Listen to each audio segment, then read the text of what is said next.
امام محمد بن حسن الشیبانی رحمۃ اللہ علیہ نے فرمایا میرا نام محمد ہے.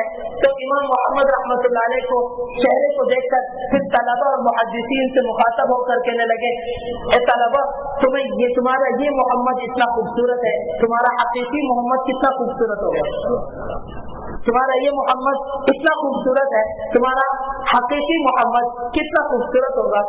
تو آپ صلی اللہ علیہ وسلم کی جو تعلیمات ہے جسے ہم تعلیمات نبوی اور سنت کہتے ہیں وہ بھی اس میں داخل ہے. وتواصوا بالحق. آپ تبلیغ والے کو دیکھتے ہیں نا, تبلیغ والے جب گشت پر جاتے ہیں تو ایک دعا مانگتے ہیں, کہتے ہیں اے اللہ سنت کے مٹنے کا غم ہمارے دل میں زندہ کر دے. اور آپ صلی اللہ علیہ وسلم نے فرمایا علیکم بسنتی, تم پر میری سنت لازم ہے. اور آپ صلی اللہ علیہ وسلم نے فرمایا من تمسک بسنتی عند فساد امتی فلہ اجر 100 شہید. جب میری امت میں فساد ہو رہا ہو اس وقت میری سنت کو لازم پکڑ لو تو تمہیں 100 شہیدوں کا ثواب ملے گا. آپ صلی اللہ علیہ وسلم نے یہاں نہیں فرمایا علیکم بحدیثی, اور آپ صلی اللہ علیہ وسلم نے نہیں فرمایا من تمسک بحدیثی عند فساد امتی, جب میری امت میں فساد ہو رہا ہو اس وقت میری حدیث کو لازم پکڑنا. آپ صلی اللہ علیہ وسلم نے یہ نہیں فرمایا, آپ نے فرمایا من تمسک بسنتی, میری سنت کو لازم پکڑنا عند فساد امتی, جب میری امت میں فساد ہو فتنہ برپا ہو میری سنت کو لازم پکڑنا. حدیث نہیں فرمایا. اور آپ نے یہ فرمایا علیکم بسنتی, تم پر میری سنت لازم ہے. آپ نے یہ نہیں فرمایا علیکم بحدیثی. کیوں؟ یہاں 3 نقطے محدثین نے نقل فرمائے ہیں کہ علیکم بسنتی فرمایا, علیکم بحدیثی نہیں فرمایا. 3 نقطے کیا ہیں؟ پہلا نقطہ تو محدثین نے یہ بیان کیا کہ یہ بات ممکن ہے کہ ایک مسئلہ ہو اور اس میں 2 حدیثیں ہوں, ایک مسئلہ ہو اور اس میں 2 حدیثیں ہوں, ایک حدیث ناسخ ہو اور دوسری حدیث منسوخ ہو. لیکن یہ بات ممکن نہیں کہ ایک مسئلہ ہو اور اس میں 2 سنتیں ہوں اور ایک سنت ناسخ ہو اور دوسری سنت منسوخ ہو, یہ نہیں ہو سکتا. دوسرا نقطہ محدثین نے یہ فرمایا علیکم بسنتی کا کہ علیکم بسنتی فرمایا کہ علیکم بحدیثی نہیں فرمایا. فرمایا یہ بات ممکن ہے کہ حدیث وہ موضوع اور جھوٹی ہو, حدیث موضوع جھوٹی ہو. جیسے امام ابو یوسف رحمۃ اللہ علیہ موضوعات صغرا لکھی, اس کے اندر وہ تمام روایات کو جمع کیا جن میں صرف جھوٹی حدیث ہے. آج کے اعتبار سے آپ کو میں 2 حدیثیں بتاتا ہوں جو جھوٹی ہے.